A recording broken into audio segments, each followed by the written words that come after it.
एक पुली है, जब तक बोला ना जाए आप पुली को आइडियल लेंगे और स्ट्रिंग को भी आइडियल लेंगे। जब तक कि क्वेश्चन आपको स्पेसिफिकली नहीं बोलते कि यहाँ पुली आइडियल नहीं है या स्ट्रिंग आइडियल नहीं है, तब तक आपको सबको क्या लेना है, आइडियल लेना है। ठीक है, ऐसे जैसे कि जी आप फंक्शन ले लेते हैं तो 9.8 लिखे ना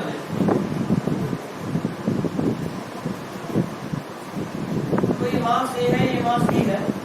अगर हम कह रहे हैं कि मास ए नीचे आ रहा है ए एक्सेलरेशन से, तो बी का एक्सेलरेशन कितना होगा, माइनस से, जाहिर सी बात है।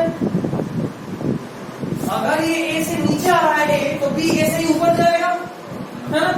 तो एक्सेलरेशन में मैग्नीट्यूड तो सेम ही होना है, बट नीचे को हम पॉजिटिव माने तो डायरेक्शन इसका क्या हो जाएगा, माइनस। लिख लीजिए acceleration of A is equal to minus of acceleration of B. तो लिखा है तो सीखो, बिल्कुल कॉमन सेंस आ गया है, कॉमन सेंस से मेक थोड़ा सा होने का तरीका स्टार्टिंग हो गया।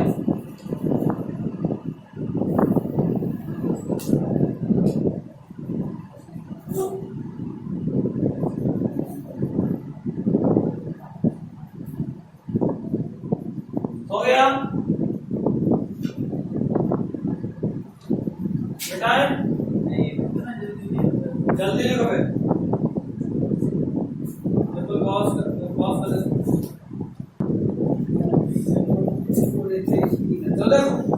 सेम वही मास है।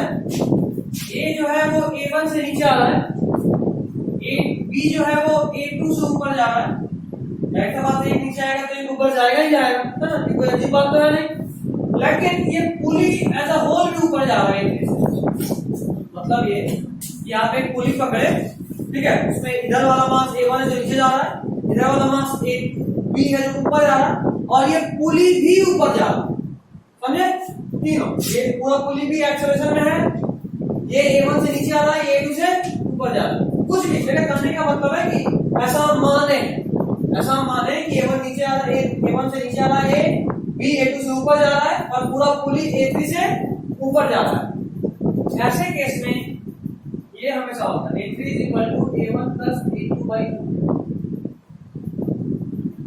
ये एक्सेलरेशन के लिए, सेम इक्वेशन वेलोसिटी के लिए भी V3 इज इक्वल टू, मान लो अगर ये बोलते हैं कि पूरा पुली V3 से ऊपर जा रहा है, A V1 से नीचे आ रहा है और B V2 से ऊपर जा रहा है, तो ये सेम टू सेम इस फॉर्म में आता। या फिर लेंथ के स्ट्रिंग बोलते हैं ये L ऊपर जा रहा है, ये L3 ऊपर जा रहा है, ये L1 नीचे आ रहा है, ये L2 ऊपर जा रहा है, तो उसमें तो वही बात है।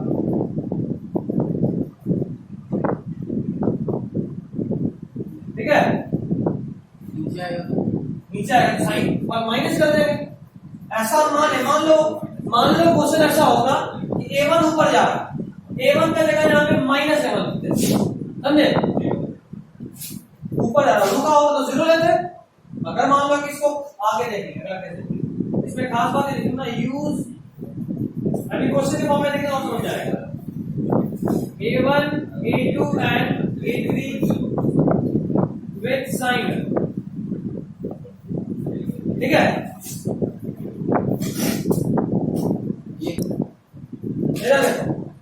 इस वाले बात क्या है, सेम इसी तरह का क्वेश्चन है कि यहाँ पीसी का एक समझो एप्लीकेशन है, एक पुली है, दूसरा वाला साइड का तो फिक्स है, मूव कर सकता है क्या, नहीं। ये पूरा सिस्टम A3 से ऊपर जा रहा है और ये मास A2 से नीचे आ रहा है। देखो इस तरह का जो आपके पास क्वेश्चन हो, इस तरह का क्वेश्चन तो देखो नॉर्मली हम पढ़े A3 is equal to A1 plus A2 by 2। यहाँ पे A1 का वैल्यू कितना है, रुका दो 0, तो ये टर्म कितना हो जाएगा 0। तो यहाँ क्या दिख रहा है, साफ A3 is equal to A2 by 2। मतलब जितने एक्सेलरेशन से आप पूरे सिस्टम को ऊपर लेके जाओगे, ये उसके आधे एक्सेलरेशन से नीचे आएगा, समझे। इसलिए बोले कि ये फिक्स नहीं है, मूव करना तो ये बराबर होगा x वगैरह नहीं, हो गया।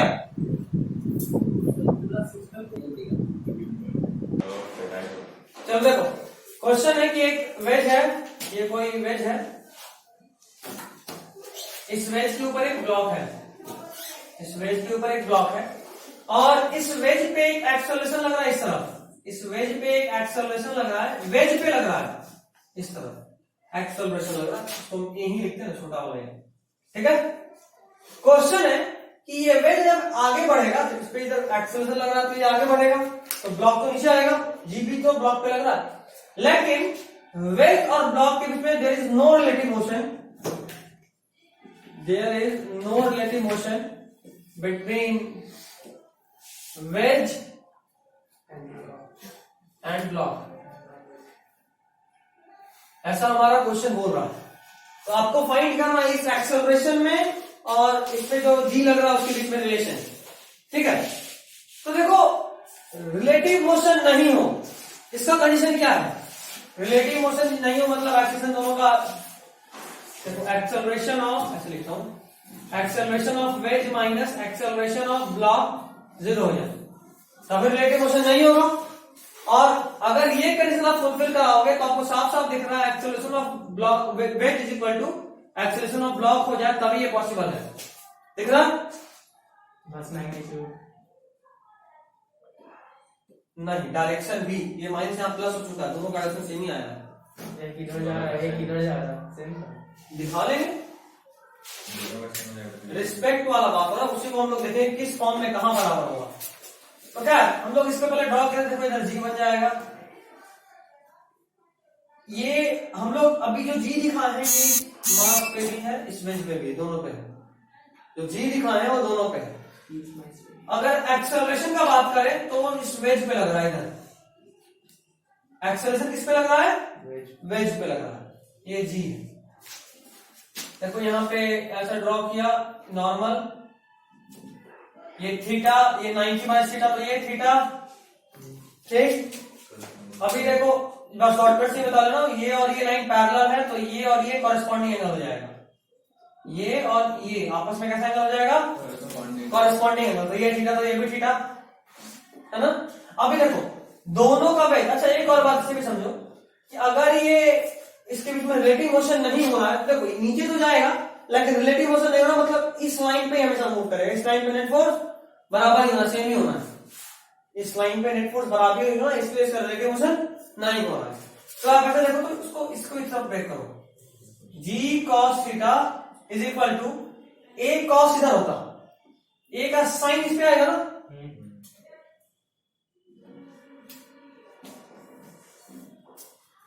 एक लाइन पे, इस लाइन का नाम लेते हैं, मान लो इधर y है, इधर y डैश है, तो y डैश पे अगर नेट एक्सेलरेशन 0 हो जाए, अगर नेट एक्सेलरेशन 0 हो जाए तो रिलेटिव मोशन इस लाइन पे होगा क्या, नहीं होगा।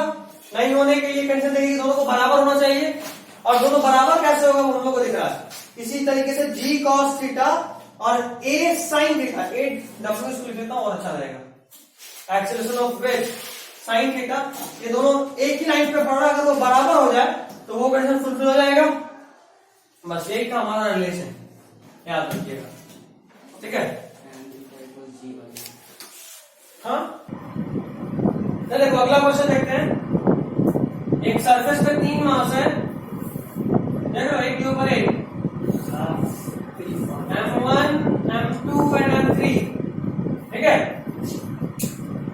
ये पॉइंट ऑफ कांटेक्ट है, पहला A, यहाँ पे रखना है B और यहाँ पे C, you will have to find N at A, N at B and N at C।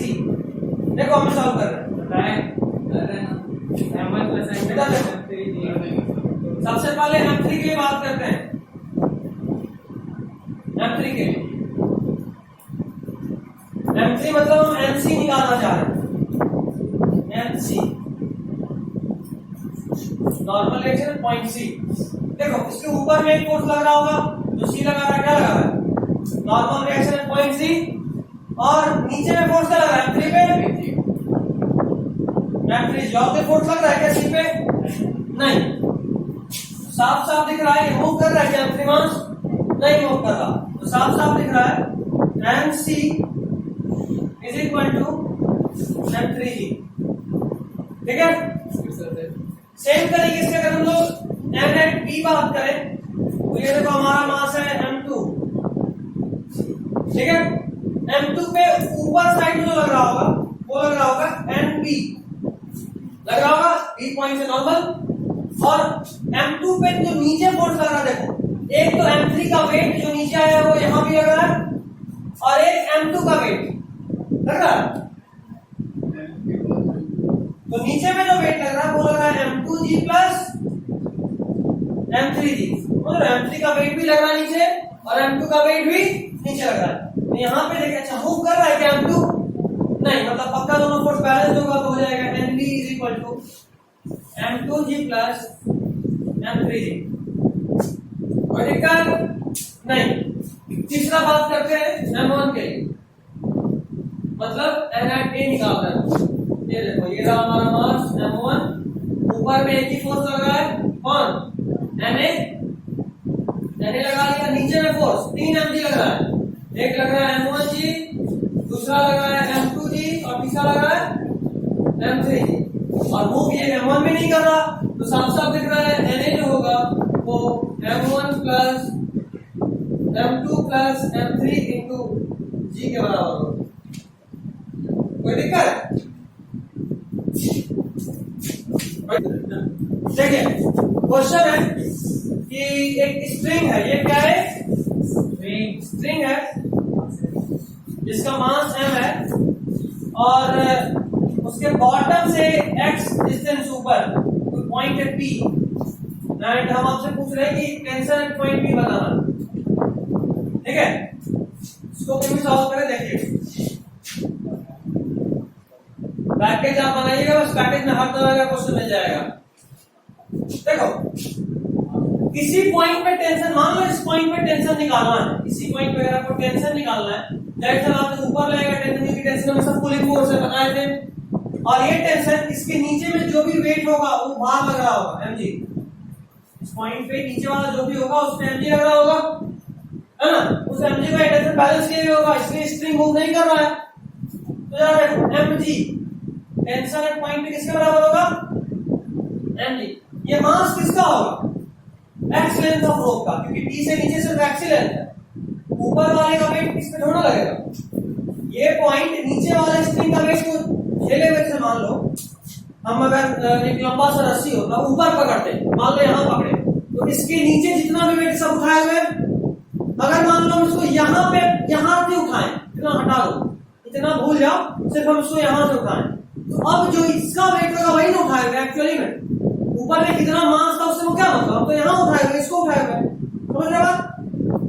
कुछ ऐसा ही हमको यहाँ, बिल्कुल बाकी तो ऊपर में उठाए नहीं गए, इतना वेट को तो ये उठाए हुए, हमको यहाँ पे टेंशन चाहिए। और याद करो, अगर मासलेस स्ट्रिंग होता तो हर पॉइंट पे टेंशन सेम होता, लेकिन ये मासलेस है क्या? मास दिया हुआ है, तो हर पॉइंट पे टेंशन सेम होगा नहीं, मतलब इस पॉइंट का अलग, इस पॉइंट का अलग, इस पॉइंट का अलग, हर पॉइंट पे टेंशन अलग अलग होगा। खैर हमें यहाँ पे निकालना था, और ये जो मास लेना है वो x लेंथ का लेना, तो जरा निकालते हैं। m मास जो है, ये जो m मास है, या ऐसे लिखते हैं l लेंथ पे, l लेंथ के स्ट्रिंग पे टोटल मास कितना है? m है। अच्छा, तो 1 यूनिट पे मास कितना होगा? m by l। तो x लेंथ पे मास कितना होगा? m by l into x होगा। तो हम लोग इन्हें मास निकाल लिए, मास कितना आया x लेंथ का? m by l into x, और g तो पहले से ही था नहीं, तो क्या होगा? mx g by l। ठीक है, खास बात देखो, m g by l याद रहेगा, m तक इसको वैसे लिखना चाहेगा m g by l into x। तो कोई दिक्कत नहीं, सेम तो बात लिखे m g by l हमेशा याद रखना, और x याद रखना नीचे से लेंथ, नीचे से लेंथ। अगर मान लो ऐसा क्वेश्चन होता कि एक सेम क्वेश्चन होता, लेंथ यही l होता, और आपको उसका ऊपर से x डिस्टेंस में जरा बताइए कि कितना होगा टेंशन, तो आप क्या करो कि ऊपर से x लेंथ है, आपको नीचे से x लेंथ का फॉर्मूला याद है, ये आपको याद रखना है, आपको ये याद रखना है। तो नीचे से आपको x पता है, ऊपर से x दिया है, तो आपको ये लेंथ निकाल लीजिए ना, नहीं निकलेगा l माइनस x होगा, इसके लिए फॉर्मूला क्या हो जाएगा? m g by l into l minus x होगा। कोई दिक्कत? नहीं, देखिए इधर देखो, एक कोई मास का ब्लॉक है, ठीक है, m मास है, इस पे F फोर्स लगा रहे हैं, F, ठीक है, और यहां से x डिस्टेंस पे इस पॉइंट पे m ऐसे छोड़ो, इधर देखते, ब्लॉक है, मास m दिया हुआ है, यहां से x point distance, x point के x मीटर की दूरी पे या x डिस्टेंस पे कोई पॉइंट है P, and you will have to find tension at P। Tension force लगा रहे हैं तो टेंशन लगेगा, और पॉइंट पे टेंशन लगेगा। ब्लॉक है। हाँ ब्लॉक। हाँ एक चीज और देख लो, इसका लेंथ जो है, पूरे ब्लॉक का लेंथ L है, ठीक है, पूरे ब्लॉक का लेंथ L है, ये डिस्टेंस x है, और ये ब्लॉक यूनिफॉर्म है, ये भी ध्यान रखो, मतलब ऐसा नहीं कि यहाँ मास ज्यादा है यहाँ मास कम है, नहीं, सब जगह मास यूनिफॉर्म है। अब सॉल्व कीजिए। ये देख, एक क्वेश्चन क्या था, इस तरफ यहाँ पे जिस तरफ mg लग रहा था, इधर हाथ लगा, जिस तरफ mg लग रहा था, हम बोले सर क्या बोलो, m by l l minus x। चलो मैं समझ लेते हैं, आंसर होगा, यही तो बोले थे। हम गए थे गलती है, उसके पहले तो बोला तब गलती बोले थे। हम लोग जी बोले हैं लेके जाकर। अच्छा हाँ सॉरी, जी बोला था, सही बोल रहा। कहा यहाँ नहीं, जी नहीं बोले। बोला था जी, इधर देखो, इधर देखो, जी बोले थे। ये देखो जरा, यही वाला फॉर्म है क्या, mg क्या है, इस पे जो फोर्स लगा है, mg जो इस पे फोर्स लगा है, और x डिस्टेंस जिधर फोर्स लग रहा है उस तरफ से, है ना, mg जिधर फोर्स लग रहा है उस तरफ से x डिस्टेंस। तो देखो ये फोर्स तुमको इधर दिख रहा है, बट एक्चुअली वो लग तो इधर रहा है, तुमको ये फोर्स इधर दिख रहा है, तो क्या इधर ही लग रहा है, ये इधर इसको इधर खींच रहा है ना, खींचता हुआ फोर्स है, ठेलता हुआ फोर्स नहीं, ये फोर्स जो mg है वो उसको खींच रहा है। अगर इसी फोर्स को यहां बोलते हैं mg, तो ठेलता हुआ फोर्स होता है mg, लेकिन हमें यहाँ खींचता हुआ फोर्स दिखा रहे हैं, तो इस फोर्स जो ठेलता तुमको दिख रहा है उसको खींचता हुआ में कन्वर्ट कर दो, आगे कर दो, शिफ्ट कर दो, तो देखो यहां लग रहा है फोर्स F mg की जगह पे, ठीक, mg वाले साइड से जो लेंथ है, mg वाले साइड से मतलब F वाले साइड से लेंथ देखो, ये टोटल है, ये x, तो ये कितना L minus x, mg into उस साइड से लेंथ, mg इंटू उस तरफ से लेंथ, F mg की जगह पर उस तरफ से length L minus x by L। जी को एफ नहीं लेते, बस जी को एफ। अभी ठीक है, समझे नहीं समझे, सेम वही क्वेश्चन था, सेम टू सेम, कुछ भी चेंज नहीं। अब वही उसका मोटाई बता दे तो। मैंने इंपॉर्टेंट क्वेश्चन देखो, बहुत इंपॉर्टेंट मॉडल क्वेश्चन है एकदम, ये एक क्वेश्चन है कि हमारे दोनों है, क्या गाड़ी है? ठीक है, ये ए एक्सेलरेशन से मूव कर रहा है, इधर देखना, बहुत इंपॉर्टेंट है, बोर्ड नीट जेई तीनों के लिए बहुत ज्यादा इंपॉर्टेंट, सबसे ज्यादा क्वेश्चन ये बोर्ड में आया होगा। इधर देखो, एक्सेलरेशन ए से मूव कर रहा है, यहाँ पे एक स्ट्रिंग से एक बॉब बना हुआ है, पेंडुलम, लिखा है, और यहाँ पे एक आदमी है, ठीक है, अभी देखो, जब तक ये गाड़ी रुका हुआ था तो ये सीधा था, जैसे ही ये गाड़ी एक्सेलरेशन ए से चलना शुरू करेगा तो ये जो पेंडुलम था ये कुछ ऐसा हो जाएगा, होगा, आपको ये एंगल निकालना है थीटा, आपको ये एंगल निकालना है थीटा, और दूसरा जब एक्सेलरेशन ए से गाड़ी मूव कर रहा होगा तो यहाँ पे कुछ टेंशन बनेगा, इस वाले में नहीं, जब रुका था तब वाला केस में नहीं निकालना है, जब गाड़ी चल रहा था मतलब इस वाले केस में टेंशन, टेंशन कितना होगा ये निकालना है।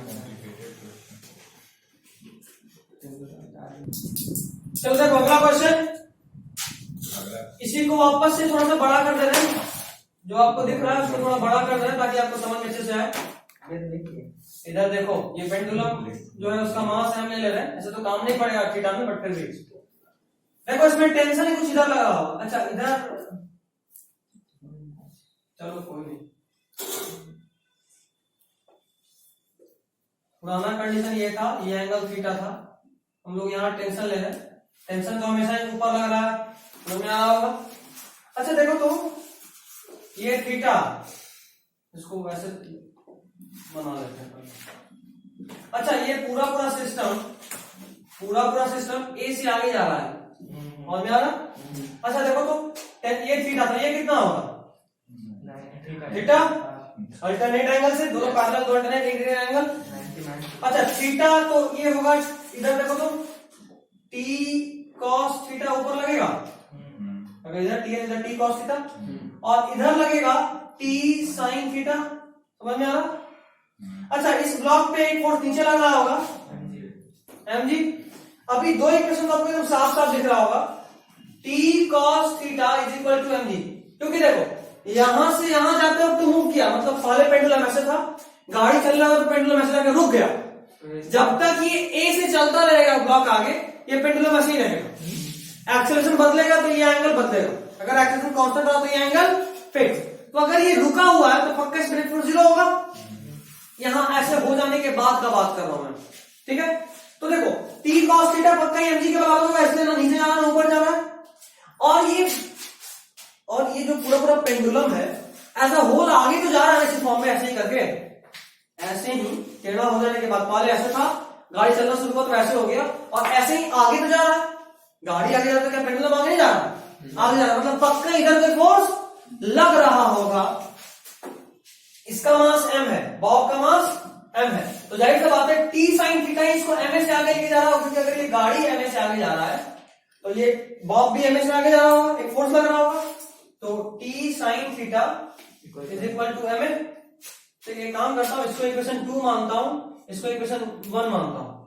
अगर आप 1 डिवाइडेड बाई 2 करेंगे तो dt कटेगा, साइन बाई कॉस क्या होगा, साइन बाई कॉस कॉट होगा, 1/2 किए tan theta is equal to mass भी कट जाएगा और बनेगा a बाई जी।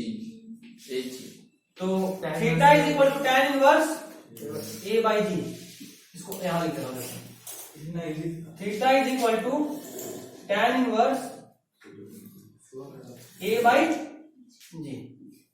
हम भी डिस्कस किए थे। बन गया थीटा।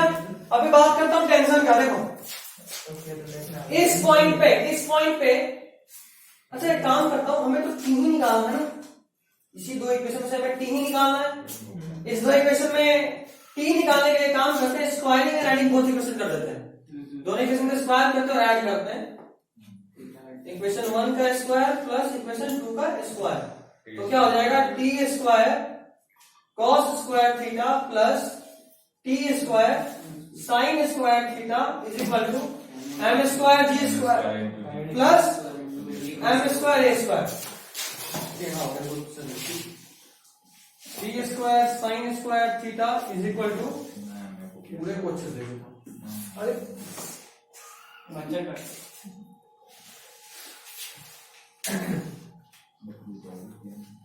देखो T square cos square theta, T square cos square theta plus T square sine square theta, T square sine square theta is equal to M square G square plus M square A square, M square G square plus M square A square.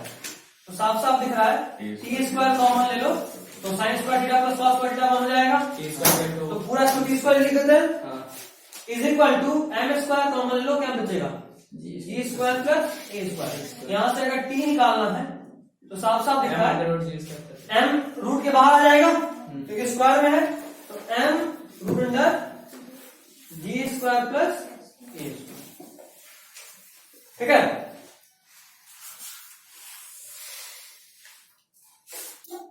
Friction में लिखिएगा अगला point, क्या हम कर रहे हैं? opposes the relative motion, opposes the relative motion, opposes the relative motion, bracket में लिखो between bodies in contact, between bodies in contact, opposes the relative motion, relative motion को oppose करता है, लेकिन सबका नहीं, जो बॉडी कांटेक्ट में वही आपस में रिलेटिव मोशन को अपोज करता है। ठीक है, next point, acts tangential to the surface in contact, acts tangential to the surface in contact, acts tangential to the surface in contact. Contact में जो सरफेस होगा उसके टेंजेंशियल एक्ट करेगा, acts tangential to the surface in contact.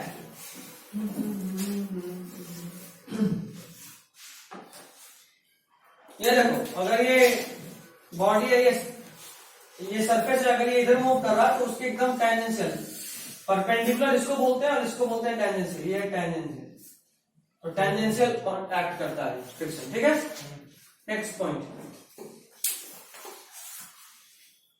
it is independent of area of contact, it is independent of area of contact, देखो समझा रहा हूं, it is independent of area of contact if n is constant, if n is constant, if n is constant,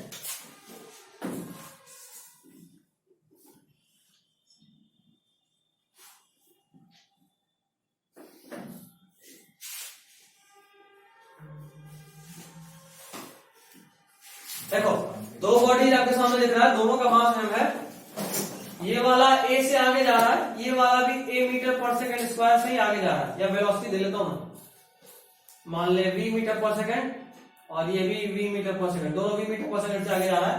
दोनों में जो friction है, friction इसका F2 है, इसका F1 है, और क्वेश्चन बोल रहा है F1 is equal to F2 है, कल बोल रहा हूं म्यू,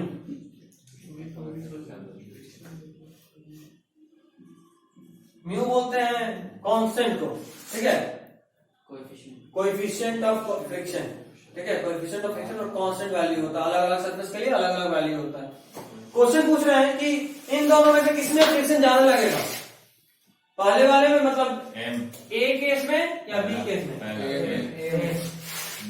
दोनों सेम वेलोसिटी से जा रहा है, सरफेस में फ्रिक्शन बराबर है, तो किसमें फ्रिक्शन ज्यादा लगेगा, ए वाले केस में या बी वाले केस में? करेक्ट आंसर है सेम होगा। अभी हम लोग लाइन लिखे थे, देखिए पढ़िए वापस से, independent of area of contact, कितना एरिया जम के कांटेक्ट में उससे इंडिपेंडेंट होता है, अगर नॉर्मल कांस्टेंट हो तो, नॉर्मल कांस्टेंट तो मतलब मास कांस्टेंट हो, देखो ना, जितना नॉर्मल इस पे लगेगा n उतना ही नॉर्मल इस पे भी लगेगा n, क्योंकि दोनों पे नीचे में m नहीं लग रहा है, समझ रहे हो? इस तरह से मीट और रेस दोनों में फंसाता है, ठीक है। चलिए अगला, एक बात बताइए, टॉपिंग इससे भी डिपेंड करता है कि फोर्स कहाँ लग रहा है, हाँ ऊपर लग रहा है नीचे लग रहा है, देखेंगे जब वहां पहुंचेगा, बिल्कुल बिल्कुल बिल्कुल लगता है, डिपेंड होता है। ये मैं क्या कह रही है, बनाना तो बना लो, याद नहीं है तो वीडियोस देख लेना। अब वीडियो कॉल पे देखेंगे। नेक्स्ट इज फ्रिक्शन, कितने टाइप का होता है? कॉन्टैक्ट स्टैटिस्टिक्स, पहला इज बोलो contact static, rolling, second is rolling, limiting, rolling भी पढ़ना, थर्ड इज काइनेटिक। अब काइनेटिक का ही टाइप होता है, रोलिंग, स्लाइडिंग, उसका टाइप होता है।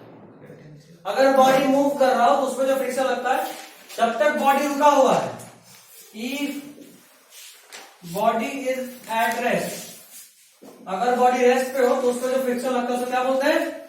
Static friction. बताए भी थे ये कैसा होता है? Self adjusting. अभी क्वेश्चन से देखेंगे ये फ्रिक्शन कैसा होता है, self adjusting. Next is limiting friction. ये कैसा फ्रिक्शन है?